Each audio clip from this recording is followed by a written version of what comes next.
So Heroes of the Storm is a game that has evolved over many, many years. And it's actually a story of Blizzcon and our evolution from one Blizzcon to the next. Seriously.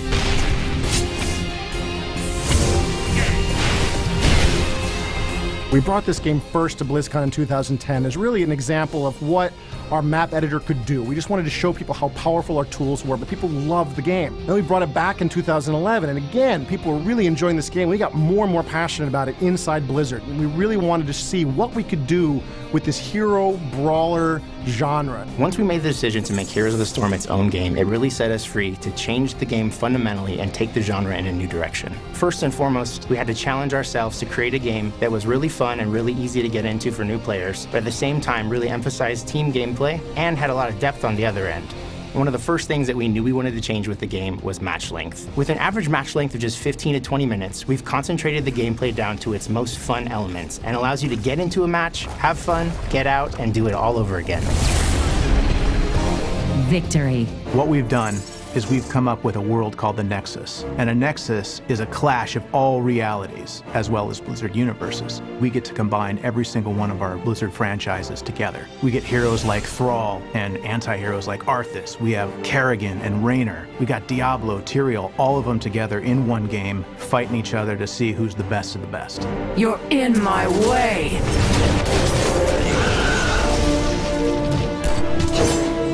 We're really trying to create a very diverse set of heroes for this game. We've got heroes that are purely siege heroes, heroes that are designed to destroy enemy fortifications and destroy enemy troops. So a hero like the Witch Doctor, whose whole job is to do splash damage to enemy troops, or has special abilities that allow him to destroy enemy towns, is something you can really use to push against the enemy and help your team win. We've got heroes like Abathur, who's a commander hero, and his whole job is to hide well away from the action, but control the flow of battle from a safe distance, and again, try to find clever and sneaky ways to help his team achieve victory. And the whole goal is to try to create a space that's open enough and creative enough and has enough sort of uniqueness to it so that when you see all of these heroes from all these Blizzard IPs pouring into this one game, that they all feel really unique from one another, and it feels like each game has really done justice and each hero is really unique. Maybe take Merc Camp. Teamwork is a really important part of Heroes of the Storm, and we really wanted to do it right in a way that was friendly and inviting for all players. Immediately, we made the decision to de-emphasize last hitting as a mechanic, so you're never going to have to apologize for killing the enemy. Get into the fight, get after the enemy teams, get takedowns on the enemy players, and the rewards are shared across everyone on your team. Since the rewards are shared, we really have the freedom to differentiate our hero designs in a meaningful way. Support heroes like Uther and Tyrande can actually be tuned to be dedicated healers. Of course, if you want to get in there and deal damage and get your hands dirty, you have the flexibility to customize your hero as well.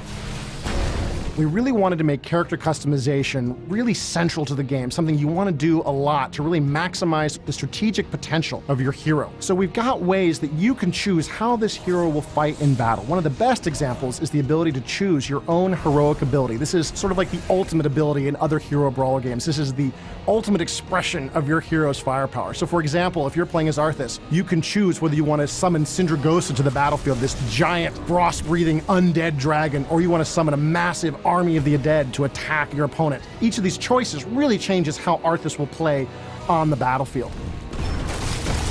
I rule. So Heroes of the Storm really allows us to take elements from all the different properties and just smash them all together in just a super fun environment. It's not taking itself too seriously. It's a little bit lighter, it's a little bit more fun. We're not beholden to any one franchise. So if we really want, we can take Uther, Mighty Paladin for the Alliance, and drop him in medic armor from the StarCraft universe. We can have Tyrael, and he could have a demonic version. You know, what happens if Nova wasn't a ghost, but was a specter? Aside from heroes, maps are another area that the artists have been able to flex their creative muscles on. We've been generating a lot of art. Anything from eerie haunted farm towns to surly portside bars to lush and beautiful gardens. Maps are extremely important to this game. We played this game for many years with a single map, and we discovered by adding more and more maps, we added more and more strategy to the game. We have maps where you're trying to gather cursed treasure to give to an evil pirate lord, and once you do, he will sort of join your side for a time and have his ghostly pirate ship destroy enemy fortifications. And so you have these players fighting for coins on the map and trying to gather the treasure and trying to steal the treasure from one another, and it creates a lot of strategy for all the players in the game. We've got maps where you're going deep underground to kill skeletons and gather their bones to build this huge, colossal grave golem that will then attack its way across the map, destroying the enemy.